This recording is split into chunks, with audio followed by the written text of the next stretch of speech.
예, 하나님 말씀, 오늘 욥기서 38장 되겠습니다. 욥기서 38장 1절로 봉독해 드리겠습니다. 그때에 여호와께서 폭풍우 가운데에서 욥에게 말씀하여 이르시되 무지한 말로 생각을 어둡게 하는 자가 누구냐? 너는 대장부처럼 허리를 묶고 내가 네게 묻는 것을 대답할지니라. 아멘. 우선 3절까지 봉독해 드렸습니다. 여호와께서 폭풍우 가운데에서 욥에게 말씀하신다 라고 시작을 하네요. 하나님이 욥에게 말씀하신다고 하고 그리고 내용 속으로 들어가 보면 책망하는 말씀 같은 게 많이 있습니다. 당장 2절에도 무지한 말로 생각을 어둡게 하는 자가 누구냐 이렇게 얘기를 했는데, 자, 욥에게 말씀하여 이르시되 무지한 말로 생각을 어둡게 하는 자가 누구냐 하니까 이건 욥에게 하는 말이구나. 그리고 욥에게 말을 하는 거니까 이거는 욥이 지금 굉장히 무지한 자라는 뜻이구나, 이렇게 생각할 우려가 있습니다.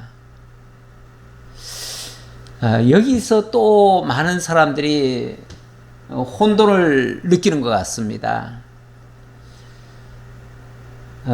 그동안 욥에 대해서 욥을 정말 동방의 의인처럼 생각하고 그렇게 성경을 쭉 해석을 해온 경우가 있고요. 저 같은 경우죠.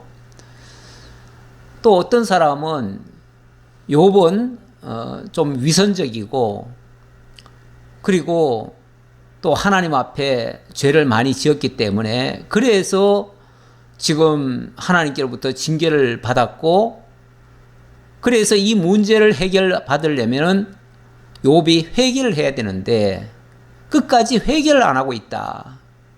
그래서 욥이 죄도 지은 것도 문제가 되겠지만 회개 안 하는 것은 굉장히 문제다.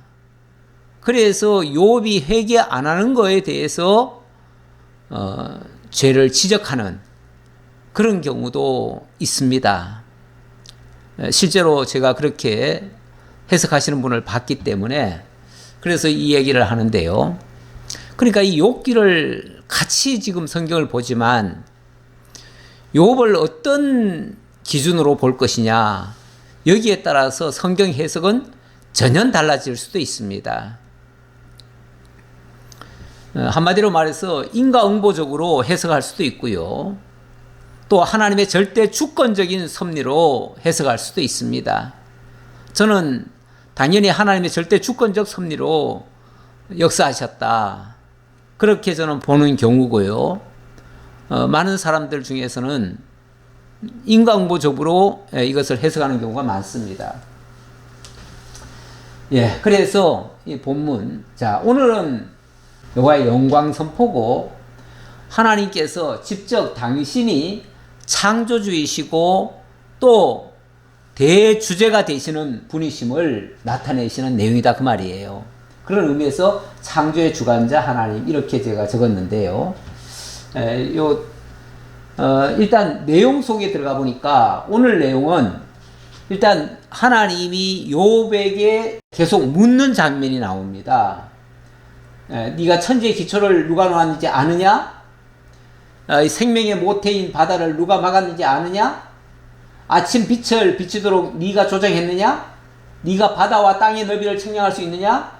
광명과 흑암의 처소를 네가 아느냐? 우박과 동풍, 폭우, 울의 길을 네가 아느냐? 하늘의 별들을 누가 주관하고 이끄는지 아느냐? 막 이런 식으로 계속해서 하나님이 지금 다그치잖아요. 다그치니까, 자, 이렇게 묻는다고 하는 것은 언뜻 느끼기에 욥이 이것을 마치 부정한 것처럼 그렇게 이해할 수도 있잖아요. 그렇게 되면 아까 말했듯이 욥이 무지하다고 하는 그 말에 설득력이 있지요.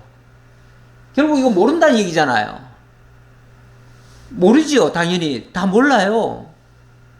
오늘까지 우리들도 사실은 다 몰라요. 이런 것을. 그러니까 그것도 모르는 네가 건방지게 그렇게 말을 했느냐? 이렇게 오해할 우려가 있다 그 말이에요. 예.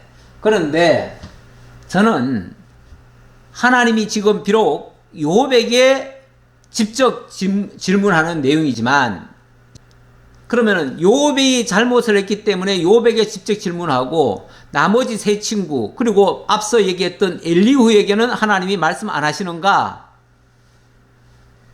저는 그렇게 보지 않고요. 욥을 대표로 생각을 합니다.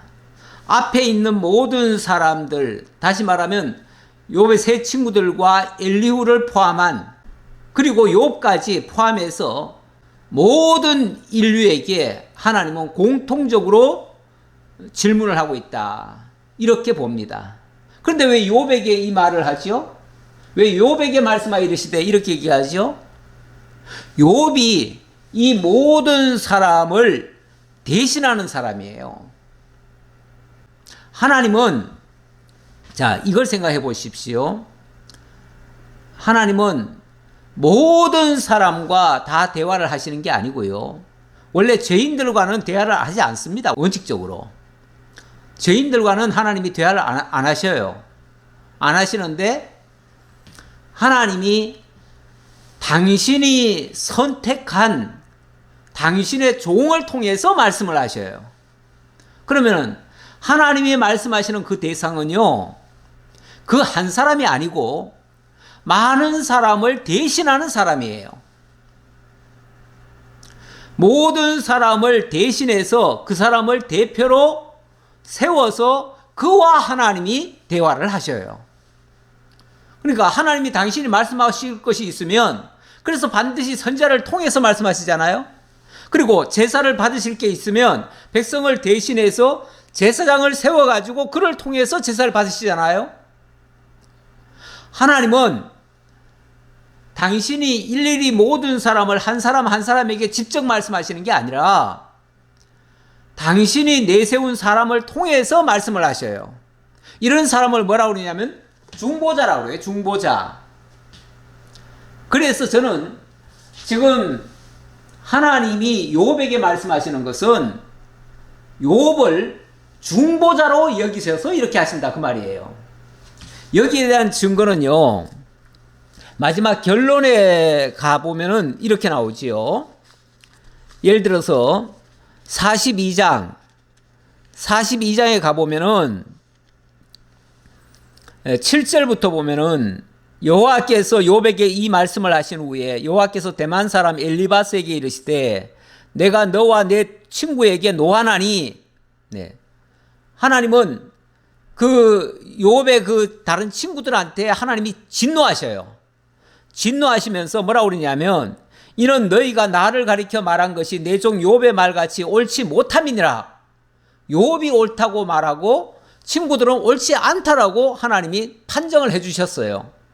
그래 놓고 그 다음 하시는 장면이 뭐냐면 그런즉 너희는 수소 7과 순양 7을 가지고 내 종 욥에게 가서 너희를 위하여 번제를 드리라. 내 종 욥이 너희를 위하여 기도할 것인즉 내가 그를 기쁘게 받으리니 너희가 우매한 만큼 너희에게 갚지 아니하리라. 자, 너희가 우매한 만큼 너희에게 갚지 않겠다. 너희는 우매하고 너희는 옳지 않지만 내가 너희들한테 직접 하지 않고 내 종 욥에게 하겠다 그 말이에요. 다시 말하면 욥을 하나님이 중보자로 세우셔서 그를 통해서 나머지 친구들의 모든 죄를 용서해 주겠다 그 말이에요. 그러니까 욥이 그 중간자인 거예요. 중간자. 네, 그런 사람을 중보자라고 하죠. 중보자. 그래서 욥에게 말씀하신 것은 욥을 중보자로 여기기 때문에 그렇게 대표적으로 하신 것이다 이 말입니다. 그러니까 이 사실을 명심하지 않으면 이거는 욥이 잘못했기 때문에 하나님이 욥을 향해서 막 진노하는 것처럼 이렇게 들어요.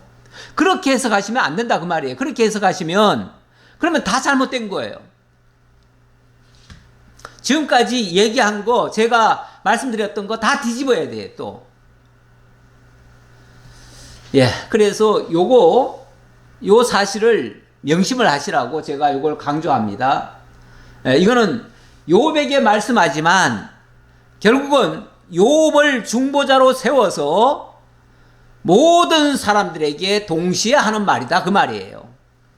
그래 모든 사람은 욥에게 들어야 돼요. 하나님이 직접 말씀하신 게 아니에요. 아마 하나님께서 이렇게 폭풍 가운데서 엄청난 지금 메시지를 증거하시는데 아마 이 소리를 그 나머지 친구들은 못 들을 거예요. 못 들을 거예요. 못 듣고 욥만 유일하게 하나님의 음성을 들어요. 듣고 욥이 그 친구들에게 하나님의 뜻을 전달해 줄 거예요. 그래야 그 친구들이 욥 앞에 무릎을 꿇게 되는 거예요. 그래야 마지막 결론에 가서 욥에게 재물을 갖다 주면서 우리를 대신해서 하나님 앞에 제사 드려주세요. 이렇게 할 거 아니겠어요. 그렇게 하시는 거예요, 하나님이.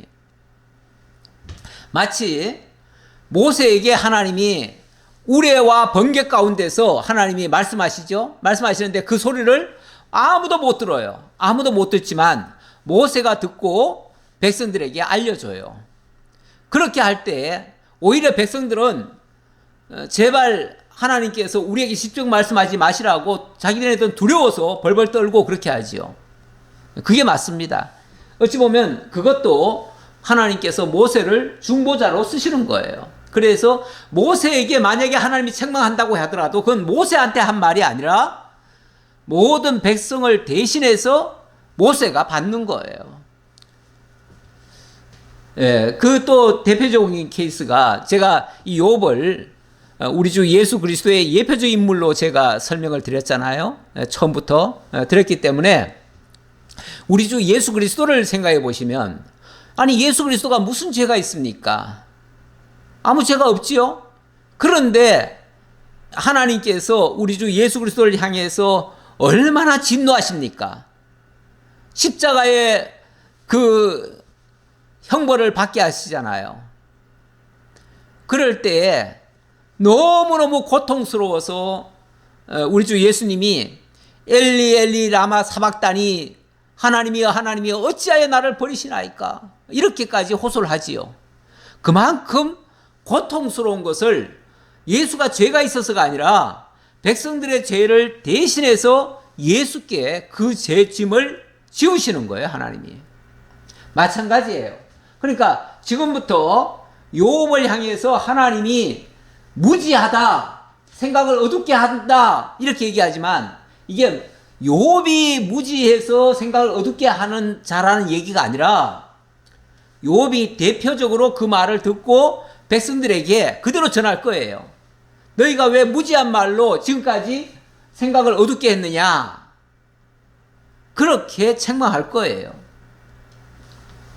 그러니까 그렇게 말씀하시면서 내가 이렇게 말할 거다. 그러니 너는 내 얘기를 들으려니까 내 얘기를 들어라 그 말이에요. 들어라. 들으려면 네가 대장부처럼 허리를 묶고 내가 네게 묻는 것을 대답할지니라. 그래서 욥은 중보자로서 하나님의 음성을 듣는 것이다. 자, 이러한 중보자는 우리 주 예수 그리스도를 신약시대는 유일한 중보자라고 그러죠. 그래서 그 중보자는 하나님은 한 분이시요 또 하나님과 사람 사이의 중보자도 한 분이시니 곧 사람이신 그리스도 예수라. 물론 구약시대에 중보 사역을 한 사람들은 예표적인 사역을 한 거예요. 예표적인. 진짜 중보자는 우리 주 예수 그리스도고 그 예수 그리스도를 예표하는 사람으로서 구약시대 때 중보 사역을 했다. 이렇게 말씀드릴 수가 있지요. 자, 그랬다는 거 말씀드리고요. 4절입니다. 예, 4절로부터는 자, 지금부터 이제 본격적으로 질문하십니다. 질문하시는데 분명히 욥 네가 이런 거 모르지? 라고 욥을 책망하기 위해서라기보다는 욥을 비롯한 모든 인류가 사실은 다 몰라요. 다 모르기 때문에 그 모르면서 마치 하나님처럼 이야기한 거에 대한 책망을 하는 거예요. 자, 4절로부터 7절까지 천지의 기초를 누가 놓았는지 네가 아느냐? 라고 질문을 했습니다. 내가 땅의 기초를 놓을 때에 네가 어디 있었느냐? 네가 깨달아 알았거든 말할지니라. 누가 그것의 도량법을 정하였는지, 누가 그 줄을 그것의 위에 띄웠는지 네가 아느냐? 네가 아느냐 하는데 사실 그걸 아는 인간이 없어요. 없어요. 그것의 주추는 무엇 위에 세웠으며 그 모퉁이 돌을 누가 놓았느냐? 그때의 새벽벌들이 기뻐 노래하며 하나님의 아들들이 다 기뻐 소리를 질렀느니라. 하나님이 천지를 창조하실 때에 그 영광스러운 모습을 보면서 하나님의 아들들이 기뻐 노래를 불렀대요. 이거는 태초에 하나님이 천지를 창조하실 때에 빛이 있으라부터 시작하고 어둠과 빛을 지으시고 그 가운데 빛의 권세와 어둠의 권세 또 지었지요. 그리고 그때에 사실은 메시아 바로 그리스도가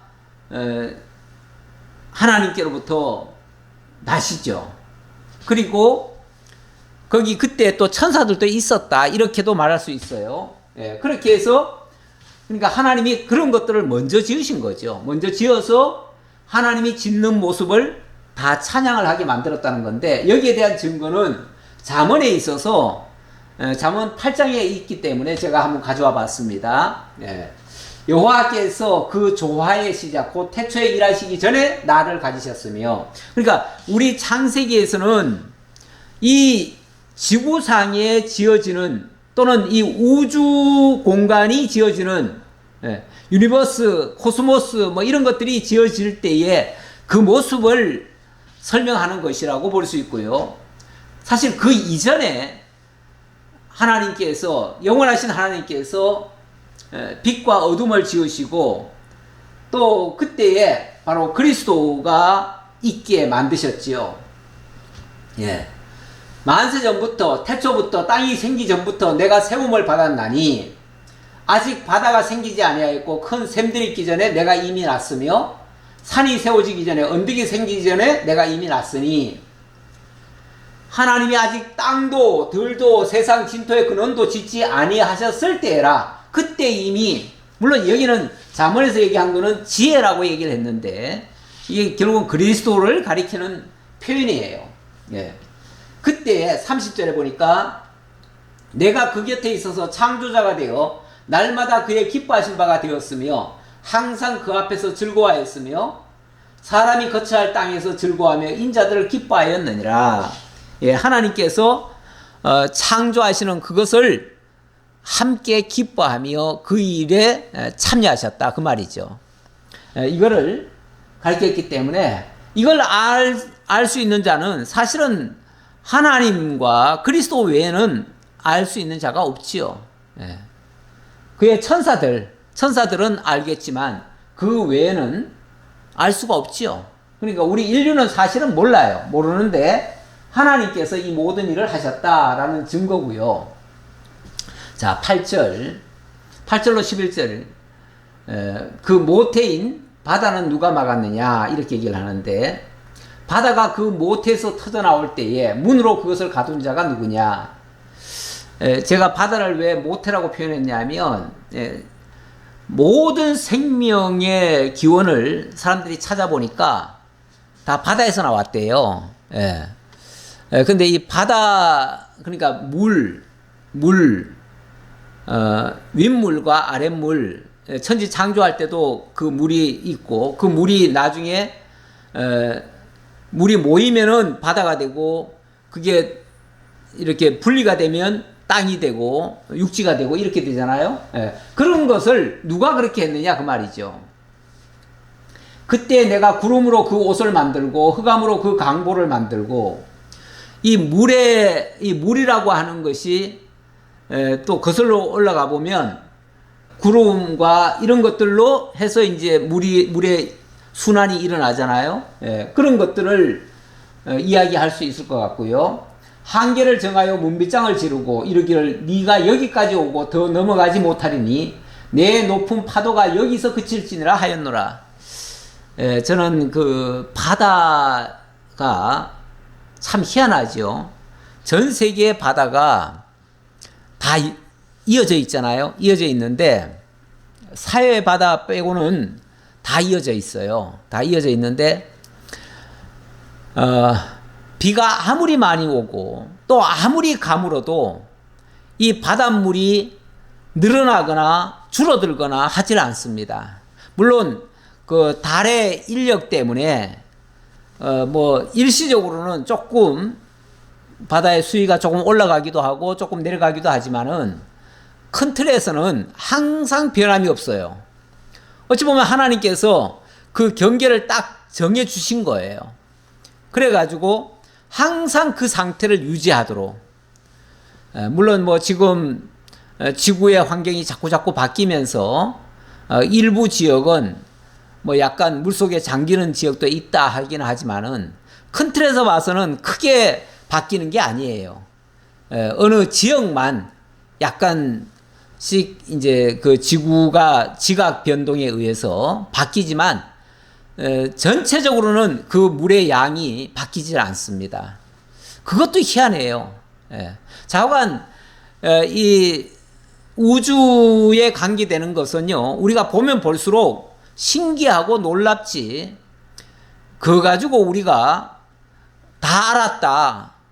원리를 다 터득했다. 그래서 우리가 만들 수도 있고 없앨 수도 있다. 이렇게 말할 수는 없습니다. 예, 이렇게 하는 것이 하나님이 하신 그 방식이다. 그 얘기예요. 그리고 12절부터 15절까지 네가 아침빛을 비추게 조정하였느냐? 이 태양빛에 의해서 매일같이 날과 절기와 이런 것들이 계절이 바뀌잖아요.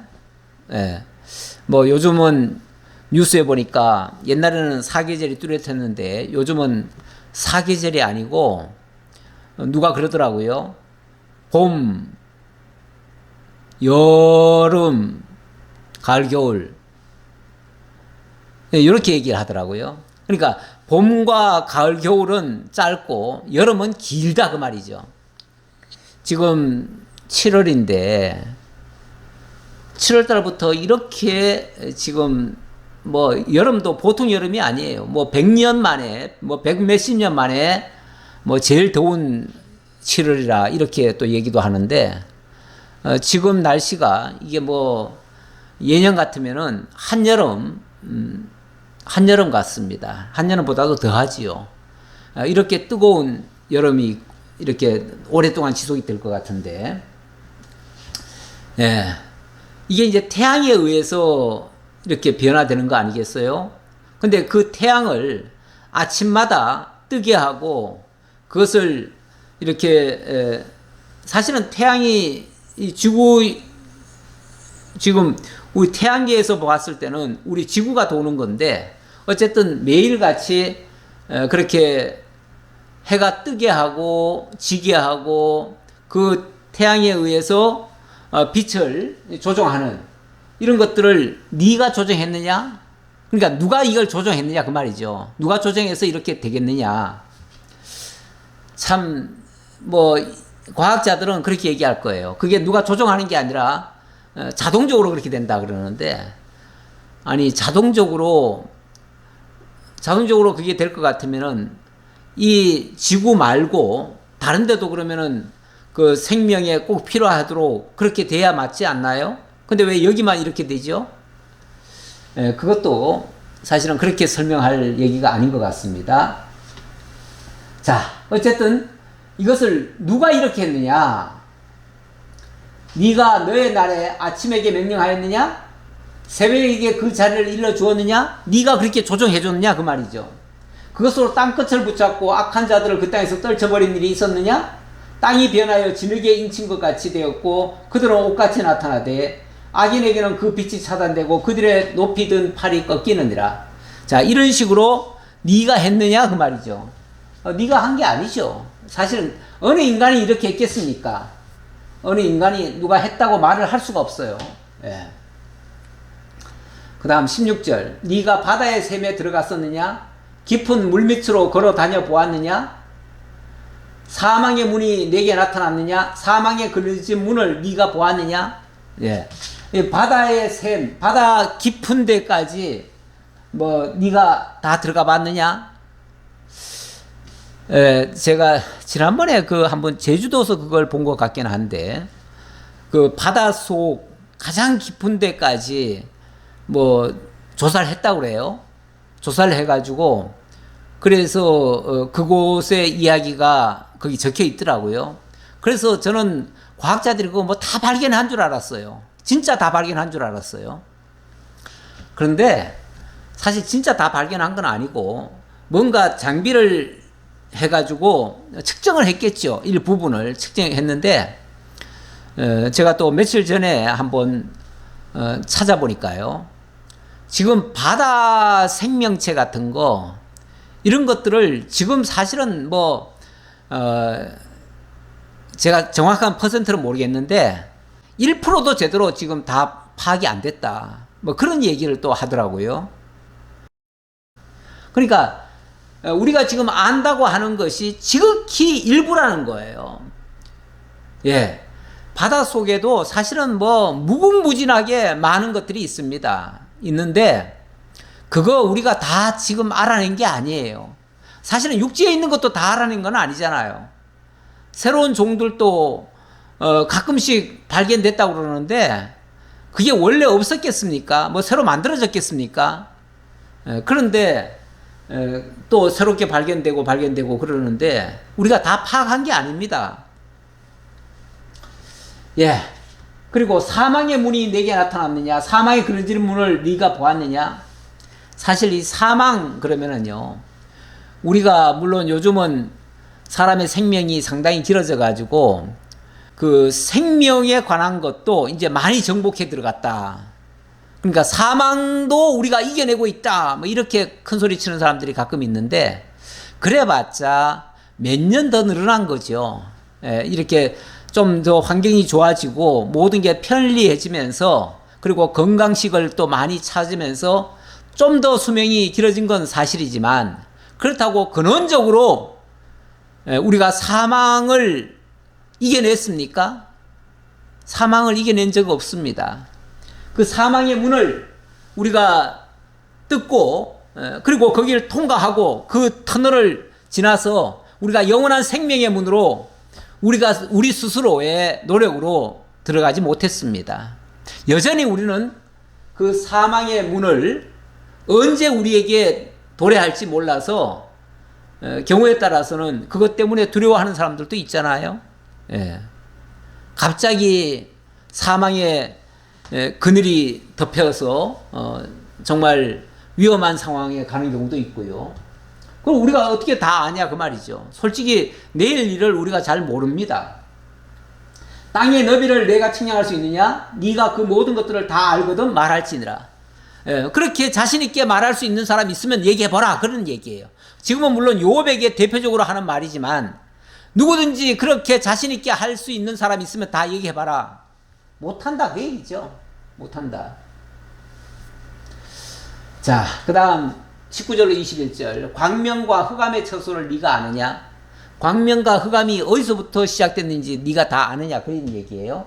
어느 것이 광명이 있는 곳으로 가는 길이냐? 어느 것이 흑암이 있는 곳으로 가는 길이냐? 너는 그의 지경으로 그를 데려갈 수 있느냐? 그의 집으로 가는 길을 알고 있느냐? 알고 있느냐라고 했는데 네가 아마도 알리라. 네가 그때에 태어났으리니 너의 횟수가 많음이니라. 이거는 진짜 그렇게 믿는다는 얘기가 아니라 그때 태어나가지고 그러니까 이 천지 우주의 시작에 태어났더라면 당연히 알겠지만 그렇지 않은 이상 어떻게 알겠느냐 그 얘기예요. 그렇죠. 그러니까 이거는 아마도 네가 알리라 하는 말은 모른다 그 말이에요. 모른다. 아마도 어쩌면 네가 알 수 있다고 말할 수 있겠지만 그래 네가 알 수 있다면은 네가 그때 태어났으니까 알 수 있겠지. 그러나 그때 안 태어났다면 모른다 그 얘기예요. 맞아요. 하나님이 천지를 창조하실 때 그 곁에 있었던 그리스도 외에는 이 사실을 알 자가 아무도 없습니다. 우리는 그 모든 것에 대해서 안다고 함부로 말을 할 수가 없어요. 자, 그 다음 38장 22절. 네가 눈 곳간에 들어갔었느냐? 우박 창고를 보았느냐? 예. 눈과 우박. 물론 뭐 과학자들이 요즘은 눈이 어떻게 생성되는지, 우박은 또 어떻게 생성되는지, 그걸 뭐 과학적으로 밝혀서, 교과서에도 그 원리를 적어 놨지요. 그리고 그걸 응용해가지고 실제로 인공 눈도 만들기도 하고, 또, 인공 얼음도 만들지요. 예. 우리 정수기도 얼음 나오잖아요. 예. 이런 식으로 이제 사람이 비슷하게 그 원리를 알고 이제 하는 것 같긴 해요. 그러나 인공 눈과 그 정말 이 천지에서 만들어진 그런 눈은 분명히 다릅니다. 예, 똑같질 않아요. 구조가 달라요. 아마 현미경으로 보면 전혀 다를 거예요. 전자현미경으로 보면요, 이 눈이라고 하는 게 눈도 매번 내리는 그 눈이 똑같질 않대요. 정말 똑같지 않대요. 다 다르대요. 우리 사람의 얼굴이 지금 80억 인구라는데 80억 인구 중에 똑같은 사람이 하나도 없어요. 마찬가지로 눈의 구조도 똑같은 눈이 하나도 없대요. 그런데 어떻게 아냐고요? 우리 하나님이 그러니까 어느 한 부분은 알았겠지요. 그러나 근원까지 알 수는 없었습니다. 그런 의미로 이해를 하시고요. 내가 환난 때와 교정과 전쟁의 날을 위하여 이것을 남겨두었노라. 하나님이 이런 소위 말해서 자연현상 같은 것도 하나님이 경우에 따라서 전쟁을 위해서 또는 인간의 어떤 뭐 징계나 이런 걸 통해서도 하나님이 쓰시려고 그걸 남겨놓고 필요에 따라서 하나님이 하신다 그 말이죠. 그러니까 하나님이 눈 하나 오게 하는 거, 비 하나 오게 하는 것도 우연히가 아니라는 거예요. 그게 저절로가 아니라는 거예요. 하나님이 다 뜻이 있고 어떤 목적이 있어서 내리는 거라는 거예요. 근데 네가 이런 그 의미를 알고 제대로 얘기하느냐 그 말이죠. 광명이 어느 일로 뻗치며 동풍이 어느 일로 땅이 흩어지느냐. 누가 홍수를 위하여 물길을 터주었으며 우레와 번갯길을 내어주었느냐. 자, 이런 것에 대해서 그 모든 것을 제대로 다 알았다 하면, 그러면 소위 말해서 자연재해를 안 입어야죠. 왜? 그거 다 아니까. 다 알면은, 그러면 무슨 미리 다 대비할 거고, 대비하면은 아무런 피해도 없겠지요. 그런데 아무리 대비해 보세요. 대비하면 또 미처 못한 부분이 또 있을 거 아니겠어요? 그쪽에 가가지고 또 거기서 또 터져요. 그래서 매번 예측할 수 없는 새로운 재앙 같은 것들이 또 나타나요. 그래서 인간이 대비는 하지만 결국은 다 막지를 못해요. 결국은 다 모른다는 얘기예요. 일부는 알아가지만은 근본적으로는 알 수 없다 그런 얘기예요. 누가 사람 없는 땅에 사람 없는 광야에 비를 내리며 황무하고 황폐한 토지를 흡족하게 하며 연한 풀이 돋아나게 하였느냐. 비에게 아비가 있느냐? 이슬방울은 누가 낳았느냐. 이런 것들이 뭐 자기네들이 어떤 연구를 하고 또 어떻게 하겠다라고 생각해서 이렇게 해서 계획해서 했느냐 그 말이죠. 아니죠. 얼음은 누구의 태에서 났느냐? 공중의 서리는 누가 낳았느냐? 물은 돌같이 굳어지고 깊은 바다의 수면은 얼어붙느니라. 우리 하나님께서 경우에 따라서는 우리가 예측 못하는 그런 지점으로 하나님 만들어 가시기도 해요. 가끔은 보면은 이 바닷물 같은 경우는 원래 얼지 않는다고 생각하잖아요. 바닷물은 염분이 있어가지고 얼지 않는다. 원래 어은 곳에도 염분을 뿌리면은 녹잖아요. 그렇기 때문에 바닷물은 웬만해서는 얼지 않는다고 하는데, 그러나 하나님이 또 경우에 따라서는 그것을 얼게 하고 돌같이 굳어지게도 만들어요. 예. 그래가지고 저기 뭐 어딥니까? 남극이나 북극 같은 데는 완전히 바다가 다 얼어가지고 산이 되잖아요. 얼음산이. 딱딱한 얼음산이 되잖아요. 예. 이렇게도 하나님이 만드신다. 예. 누가 하는 게 아니다. 그 말이죠. 인간이 하는 게 아니다. 자, 그 얘기를 하느라고 이 말씀을 하셨습니다. 그리고 31절부터는 하늘의 별들을 누가 주관하고 이끄느냐. 자, 이렇게 말씀하십니다. 네가 묘성을 메어 묶을 수 있으며 삼성의 띠를 풀 수 있겠느냐? 묘성, 삼성, 뭐 금성, 뭐 이런 거 있잖아요. 그런 것들, 이게 이제 그 번역할 때마다 조금씩 달리 번역을 하는데, 뭐 그런 별들 이름을 두고 하는 말이에요. 자, 너는 별자리들을 각각 제때에 이끌어낼 수 있으며 북두성을 다른 별들에게로 이끌어 갈 수 있겠느냐?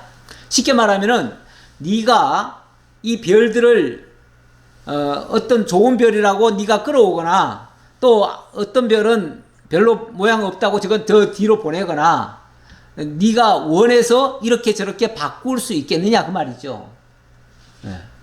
그리고 이 별들이 전부 다 또 돌고 있잖아요.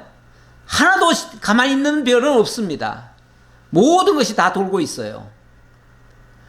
어떤 사람들은 태양은 가만히 있다 그러는데, 태양도 태양계에서는 중심 센터가 되니까 가만히 있는 것 같지만은, 그 태양계를 벗어나면요, 태양계도, 그러니까 태양계에 있는 우리 지구가 이제 태양을 중심으로 해서 돌고 있잖아요. 그런데 이 태양계도 더 나아가서 다른 또 것을 또 돌고 있습니다. 돌고 있고, 그런 것들이 모여가지고 또 은하가 되지요. 은하. 이 태양계 같은 것이 한 4,000개가 모여가지고 은하가 된대요. 은하가 되고, 그런 은하가 지금 우주에는 헤아릴 수 없을 만큼 또 많대요. 지금 헤아린 것만 해도 어마어마하게 많은데, 거기에 대한 것은 제가 과학에 대해서 그렇게 능통하지 못하기 때문에 제가 설명을 안 하고요. EBS에서 방송한 거를 제가 한번 잠깐 다 설명을 못 드리고 일부분만 제가 잘라가지고 한번 보여드리려고 좀 준비해 왔습니다. 일단 이 태양계 같은 게 모여가지고 은하계를 만들고요. 은하계들이 또 모여가지고 은하군을 만들고, 은하군들이 모여가지고 은하단을 만들고, 은하단들이 또 모여가지고 초은하단을 만들고, 초은하단들끼리 또 모여가지고 또 복합 은하단이 만들어진대요. 이게 이제 현재 과학자들이 발견한 우주의 크기예요. 크기인데 얼마나 크고 얼마나 정말 참 장엄한지 그것을 잠깐 한번 보도록 하겠습니다.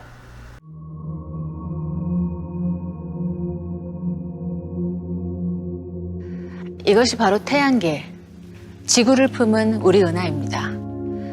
아름다운 나선형의 은하. 우리가 종종 밤하늘에서 볼 수 있는 은하수는 우리 은하의 단면이죠. 크기는 12만 광년에 달하고 총 질량은 태양의 약 3조 배에 달하죠. 품고 있는 별의 숫자는 4천억 개 이상입니다. 말로 설명하기도 어려울 정도로 거대하죠.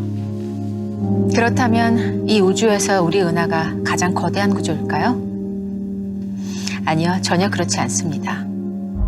한 번쯤은 들어보셨겠죠? 안드로메다 은하입니다. 우리 은하 밖에서 최초로 발견된 외부 은하입니다. 그 크기는 우리 은하의 2배에 달하죠. 우리 은하는 그저 수많은 은하 중 하나일 뿐입니다. 그리고 이것이 은하의 무리, 은하군입니다.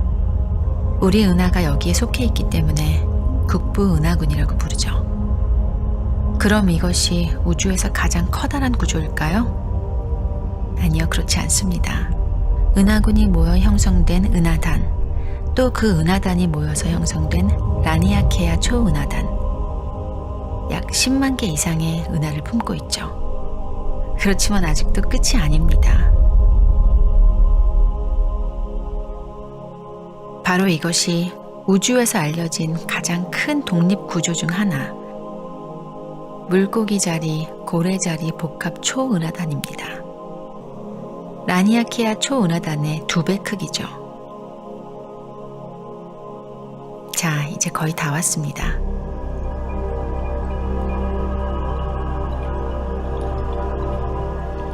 이것이 우리 인간의 한계, 관측 가능한 우주의 영역입니다. 우리가 알고 있는 우주는 여기까지죠. 하지만 이 또한 우주의 전부가 아닐 겁니다. 지금 보이는 관측 가능한 우주는 우주 배경 복사를 통해 추측한 빛이 도달할 수 있는 영역에 불과하니까요. 작은 씨앗이 커다란 나무가 되듯 시작은 미약했지만 그 끝은 놀랍도록 창대합니다.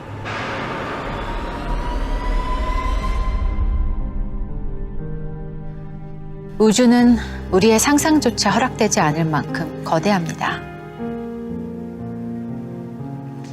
그에 비하면 우리가 살아가는 지구는 너무나 작고 작은 티끌 같은 점일 뿐이죠.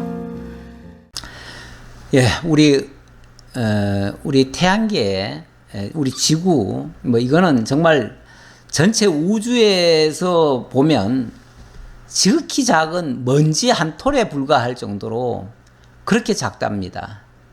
그 작은 이 지구도 그런데 우리가 볼 때는 지구가 얼마나 큽니까? 예, 뭐 세계는 넓고 할 일은 많다, 뭐 이렇게 말씀하신 분도 있잖아요.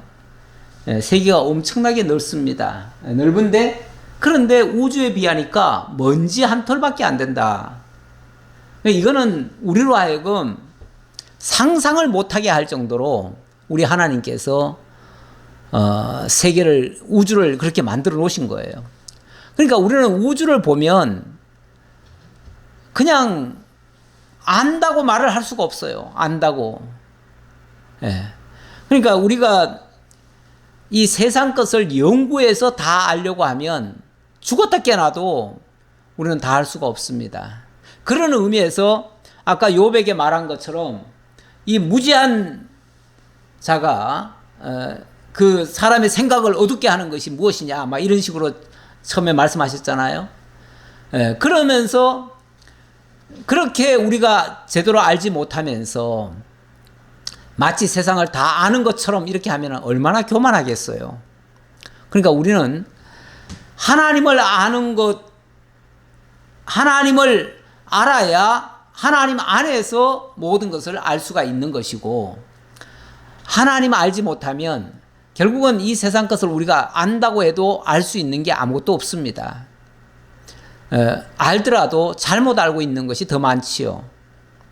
그런 의미에서 우리는 이 우주를 보면서 정말 하나님의 위대하심, 그를 경외할 수밖에 없는, 저절로 경외할 수밖에 없는 그런 상황에 놓이게 되지요.